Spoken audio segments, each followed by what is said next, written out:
Hello guys. Today we'll study about Python, the introductory part only. We'll not go into the very basics of it. I hope you probably know that. We'll look into lists, that is data structures in Python. So I'm gonna be using Jupyter Notebook. I'm using Anaconda prompt for that. First activating my kernel GPU test, then opening my Jupyter Notebook. Sorry, Jupyter Notebook. Yeah. So, so this is my Jupyter Notebook homepage. So I'll open. These are my two kernels of Jupyter Notebook. I've made this GPU test environment. So I'll use this only as I have installed all my Python libraries in this. So we're gonna be talking about lists in Python. Lists are similar to arrays and strings also. You can use whatever you use on strings, all the operations you can do all those on lists also. So let's start by creating a list. How do you create a list? So there are two methods of creating a list. First method is simply we write a name of list and we use square brackets. Every time you'll see that we're gonna use square brackets in case of lists. So in lists we can use any element. Let's say it can be a string, it can be a integer, can be a float value, anything we can use. Let's say my first element is hello, then 4, then 5. These both are integers. This is a hello is a string value, then we can use 0.45646 and whatever. So this is a float value.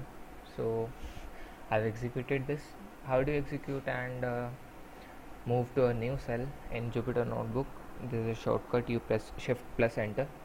Your command, if you are in this cell and you press shift plus enter, this command will be executed and you will move to a new cell, right? So these are some shortcuts in Jupyter Notebook that comes handy on times. So let's see our list, my list. So this is my list, hello 45.467. So this is one way of creating a list.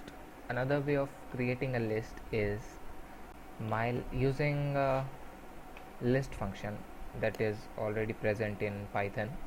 We use mylist1. This is a name of our new list is equal to list. We use small brackets for this and we put our all the whatever values we need in that list. World, let's say. So this is our, let's see our new list. So this is our new list. So these are two methods. Whatever method you want to use, you can use for creating a list. Now let's talk about accessing the elements of a list. How do we access elements? We generally access elements through the index positions. So what are the index positions in Python? In Python, index position starts from 0. So this is 0, 1, 2, 3. Index 0, index 1, index 2, index 3, like that. So if you ask what is the element present at index 2, so here element present at index 2 is 5. Similarly, if you want to see what is the element present at what is the value of this element's index, 0 1 2 3 0 1 2 3 4, sorry, this is the index of this value is 4, this element is 4. So how do we access elements via index? So we use print mylist and we use square brackets and we put, let's say, 4. So what we saw here is I'm using 4 But if you see my list 0 1 2 3, there are only four total 4 elements in the list, but index position are up to 3 only. So if we use a value more than the index position, then it will give you an error. So what we'll do is, if we use second index, we get 5 0 1 2. Similarly, if you want to see in this list, so what I will use is print my list 1, and in square brackets I'll write my index position, let's say 4, because I have the element 4, 0 1 2 3 4. I have this element at 4th position, 4th index, sorry. So it will give you this value. One more thing, let's say you don't know the total number of elements present in the list and you want to access the last element of the list.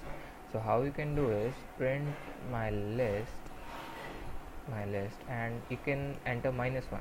-1 is -1 means you are accessing the list from the right hand side, from right to left, right? So if we print this, we get 0.467, that is our element 0.467 at the last.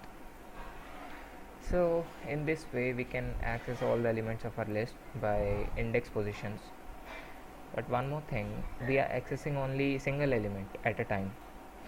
So if we want to access multiple elements, let's say you want to access 2 9 10 and this 0.43738, these 4 values at a single time. So what we can do is, there is a method known as slicing in Python. So how it happens is, we use print because we want to print it. Print my list 1, we use square brackets, and there are 2 arguments passed in this. The first argument is the starting index and the second argument is the end index. So we want from 2 to this value. So 2 is present at 0 1, first index, so we'll put 1 here, and this value is present at 0 1 2 3 4, fourth index, right? So instead of using 4, we'll use 5. Why I tell you, because in slicing method the starting point is always inclusive. That means it will include the element present at the starting index also, but the end index is always exclusive. That means it will not access the element present at end point index. It will access up till one index before the end point, right? So if I print this, I'll get 2 9 10 and this value, right? So this is one way to get multiple elements. Also you can see, if you want to access my last, let's say last 3 elements, right? 0.4338 and world. Let's say you want to access the last 3 elements. So what we'll do is, we'll again pass 2 arguments.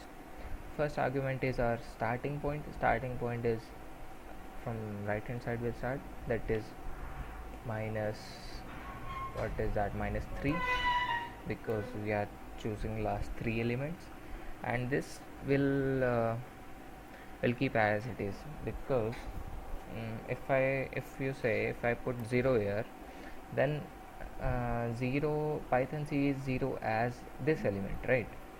So if I print this shows nothing. Why? Because -3 element is 10 and 0 element is this. So this, from this it should move forward, but we have given end argument as index position, which is before the starting index, so that won't work. We can leave it as it is, so we'll get up till the end. Or let's say if we want to get up to this value, so we can use -1 here, so we'll get 2 values. So this was the slicing methods.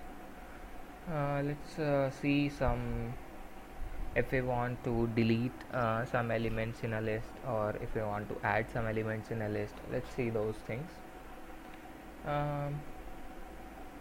One thing we can use is, let's print my list again. This is my list right now. So there are 2-3 methods in which we can remove our element from the list. One method is from the element value itself. Let's say I want to remove this value from the list. So what I will do is I'll put mylist1 dot remove function. I will use remove function here, mylist1 dot remove, and I'll enter the value of the element which I want to remove. So this can be again a string or integer or float value, whatever it is. So if I see my list now, see 0.4378 is deleted from this. Now one more function, one more uh, way in which we can remove elements from a list is through index positions, right?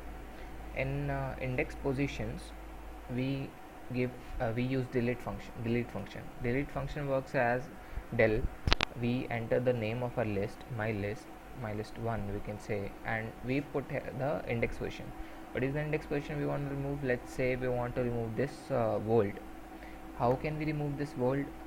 World is at 0 1 2 3 4, fourth index. We'll put 4 here, and we can now check our list again if it is removed or not. You can see world is not there.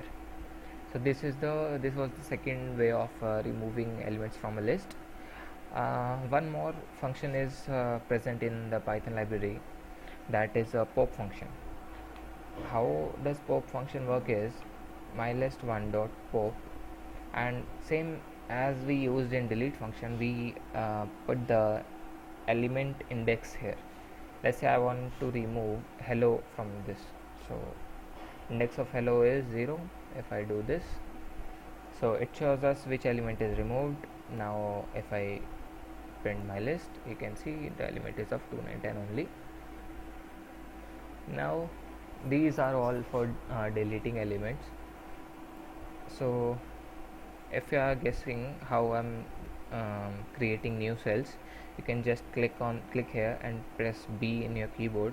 It will create new cells for you, or else you can click this plus icon here. It will also create new cells for you, right? These are some basic shortcuts in Jupyter Notebook which will come handy at times. So let's talk about some adding techniques. So one basic and mostly used adding technique is append function.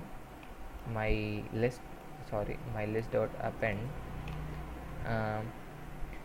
In append we give the value which we want to add in our list. Let's say in this list I want to add 389, right? So what this append function does is this whatever value we write in here, this append function add this value to my list at the end. End means at the last index. So if I see my list now, this is 2 9 10 389, so 389 is added at the end. One drawback of this append function is it can add only one by one. I mean you can't add two values at a time to a list. Let's say if if I want to add 1 and 2, 1 comma 2, if you use this also, and if you check your list, it sees it as a single element and it adds as a single element to the list. But we want to add these as individually, so what we use is we use extend function. There is a function mylist1 dot extend, and we give our whatever values we want to give. And now if I check my list, you can see these elements are added individually. So what these both functions does is these both functions adds elements to the end. Every time they'll at the end. Let's say if we want to add element to a particular index, let's say you want to add some element after 9. Let's say you want to add 5 after 9. So what you will do is there is a function called as insert. So we'll use that, mylist1 dot insert. So again there are two arguments which needs to be entered in this. First argument will be our index position, our index position we have to enter after 9, 0, 1, 2 at the second index we want. And what is the value we want 5. So if it does this operation, and now we'll check our list, so we get 295. 5 is added after 9, right? So this is a simple way of adding elements to a list. We have seen append, extend and insert, and for deletion pop, del and remove. 3 functions for each we have used. So let's create a new list, numbers, and add some elements here, 1, 5, 3, 8, whatever. So we have added some numbers here.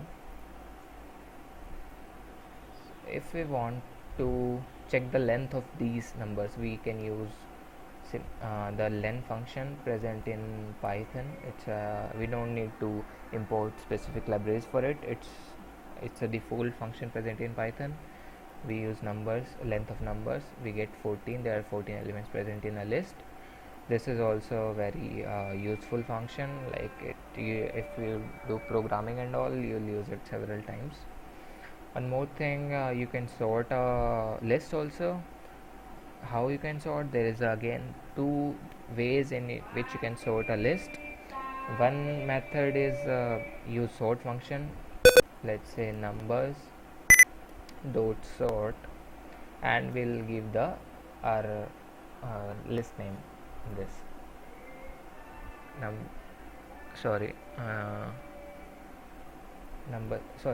We don't need to give any, we have already given our name here, so we'll just use this.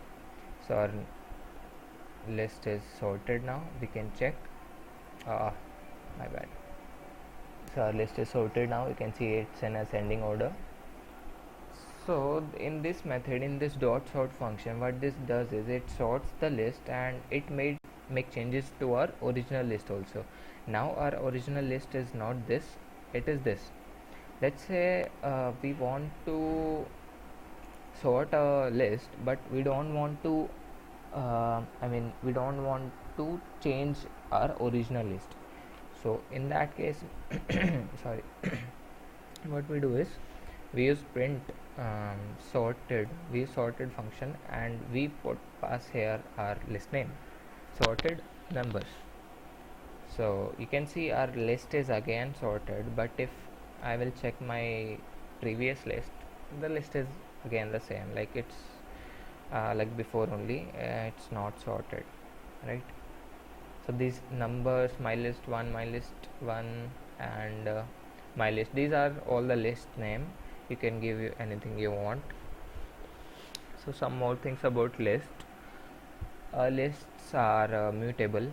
Mutable means they can be changed. You can remove element, you can add element from any position to any position. You can add to list, you can delete elements, like it's very robust kind of thing. You can do like it can why it's better than array. It's better than array because array has only one type of data type, right?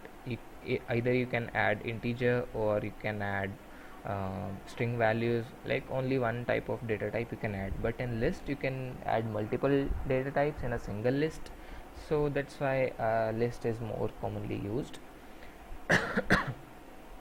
And now one last thing in list is left that is merging of two lists. Let's say my one list is this numbers 1, and my other list is my list 1. If let's say I make a new list, my list is equal to numbers plus my list 1. Adding and subtraction of lists we can do just simply by using these operators, plus, minus, multiplication, division. So now you can see our new list. Our new list is this. Our numbers list was up to 10, this, and 295, this is our list 1, you can see here. So this was all about lists in Python. One more thing is left. let's say numbers was our list. If we want to print maximum or minimum in list, we can use max or min function. We can just use max of numbers, we get 10, and to get minimum numbers in the similar fashion, you get minimum as 1. It's that simple. So I guess almost everything is done from list. I'll recommend you do practice of these functions on your own, because in one time it's difficult to grab up all these things. So let's meet in the next video. Next video we'll see tuples and some more info on the sets and dictionaries in Python. Till then, goodbye.